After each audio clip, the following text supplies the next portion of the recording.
Ang aton mga kapadian sa parokya, Father Bernard and Father Jano, ang aton former parish priest dinhi, si Monsignor Titing Hapson, retired na pero diri pa tired. Ang aton hermana, yana nga dibuso naton sa Flores de Mayo nga ginhalad kang Maria, si Ma'am Marieta Abod Mulder, ang aton mga katekista, ang aton mga leader sa parokya, ang aton mga lay ministers nga mag-renew ang ira commitment yan ang adlaw sa pag-serve naton sa parokya kumo mga extraordinary ministers of the Holy Eucharist, mga kabugtuan ko dida kang Kristo. Isumat ko kanina sa pagtigang hanaton misa ngayon nga Domingo kita nagsalinurog ang dako nga celebration sa simbahang Katoliko sa bugos sa kalibutan, ang Solemnidad han Santissima Trinidad. Amo ini ang makaramdok nga misteryo pagpadayag han Ginoo dida haaton. Kay ang Santissima Trinidad dili naton lubusan nga maintindihan, pero ginhimo ini Dios base may padayag niya haaton an iya kalugaringon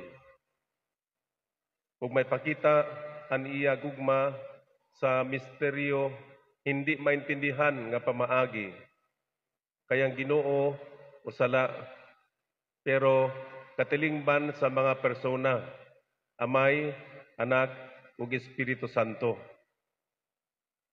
Again, dili naton ini lubusang maintindihan, pero ginhimohan Dios tungod hang gugma niya haaton. Ang cooperation ni Maria kini nga pagpadayag hang Ginoo haaton sa makaramdok nga misteryo na nabo tungod sa cooperation ni Maria. Sa pagkarawat ni Maria sa balita sa anghel nga si Gabriel nga siya mamahimong iroy han aton Ginoo Jesucristo, ang ikaduha nga persona sa Santissima Trinidad. Bisan diri lubusang maunawaan ni Maria ang gisumat ha iya itanghel, karawat ni Maria ang iyang papel sa istorya han kataluwasan han tao. Ang Dios napakatao, pinaagi ni Kristo, didaahan sinapupunan ni Maria. Ngayon na nga bulan it Mayo, nagdibosong kita ha iya. Flores de Mayo, ginhalad naton kang Maria. Ang Santissima Trinidad nagladawan sa bugos nga simbahan. Kayang simbahan nga gitukod ni Kristo usala ang simbahang Katoliko, pero katilingban sa mga tao. Iba't iba ang aton kamutangan, pero usala kita nga simbahan. Nga natuod ito usa nga Dios, may usa nga pagtuo nga nasa usa ka bunyag anaton kingkarawat. Kung amo iliwat ini ang misteryo sa simbahan kagintukod ni Kristo, tungod kay maida kita usa nga Dios, didahan tutulo ka persona amo liwat ang simbahan. Usa nga simbahan gintukod ni Kristo sa bugos sa kalibutan laganap, nagpabiling kita nga nagkaurusa. Because we believe in one God, we receive one baptism, and we believe the one truth nga ginpadayag ni Kristo haaton. Ginpadayag ni Kristo aniya kaluguringon haaton nga siya ang kamatuoran, siya ang dalan, siya ang kinabuhi. Pamilyar ini sa aton sa Ebanghelyo. I am the way, the truth, and the life. Sanglit, mga kabugtuan, bisan diri naton lubusang maunawaan ang pagpadayaghan Ginoo aton, pero aton maabat nga ini ang bugos nga kamatuoran. Ini ang pagpadayag liwat han Ginoo han iya gugma aton. Nga diri liwat naton lubusang maintindihan kay ang description sa gugma han Dios sa aton sugad hini. Anuman ang iyong nakaraan, wala akong pakialam. Mamahalin kita maging sino ka man. Amo ini gitawag na unconditional love of God to each one of us. Unconditional love of God to you and to all of us. Sanglit aton siya pasalamatan. Na kahit tayo ay hindi karapat-dapat mahalin, minahal tayo ng Panginoon. Na kahit tayo ay tumalikod sa Panginoon, kailanman hindi niya tayo tatalikuran. Na kahit tayo ay naging unfaithful sa Panginoon, siya ay nanatiling faithful sa kadausa haaton. Kung si Maria nagkamay-ada cooperation, pagkarawat niya sa papel nga ginhatag han Dios sa iya, nga mamahimo nga iroy han aton Ginoo Kristo, kita kumo sang isimbahan, kinahanglan liwat may ada cooperation sa larang it Dios parahan nga tanan. Ano ang aton cooperation nga ihatag sa plano it Ginoo? Aton ini mabasa sa Ebanghelyo ni San Mateo, ang ginbasa kanina.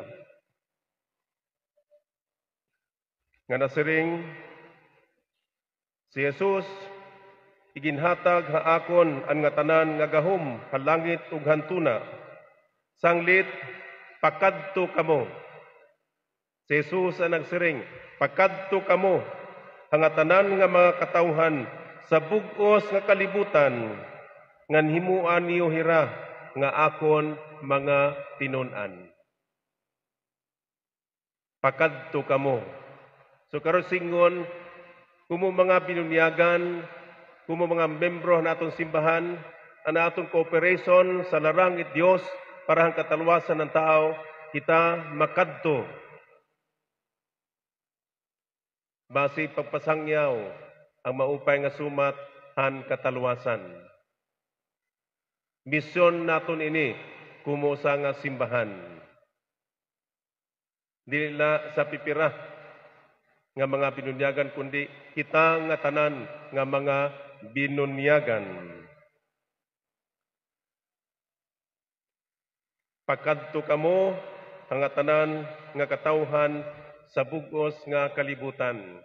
Ang sihan nga katawhan nga katuon mo, sihan an imo membro sa pamilya. Amo ini ang sihan nga sumatan mo han maupay nga sumat ni Kristo para ang katalwasan han mga tao. Anaton tagsa-tagsa ka mga pamilya. Ang sihan naton nga guti nga kalibutan. So pagkatapos sa imo pamilya, mga anyaw. Pagkatapos sa iyo mga anyaw, mga kasangkayan, mga kaupod sa trabaho, then anaton iba pa nga mga kabugtuan. Aton sila sumatan. Aton ipaangbit haira ang pagturunan ni Kristo. Aton ituddo haira ang kamatuuran nga dala ni Kristo dida sa aton. Aton ini cooperation sa plano han Ginoo. Expected na kita nga mga binunyagan magtuman ini nga plano han Ginoo haaton. Kay si Maria ginhimo na niya an iya malon. Ang cooperation ni Maria is pagkarawat han papel nga siya nga mahimong iroy ni Jesus nga aton Ginoo. Sanglit, waray udong kita nga nagpasidungog kang Maria. Waray udong kita nga magpasalamat kang Maria. Waray udong kita sa pagpaningkamot nga sugaron naton si Maria. Kasiya ang siyahan nga tao nga naghatag it cooperation sa maupay nga larang Ginoo para han katalwasan han tao. Kung nahimo liwat naton ang pag-cooperate sa plano han Ginoo, kumo mga binunyagan, dili na kita pasidunggan dinhi sa kalibutan, labaw sa tanan.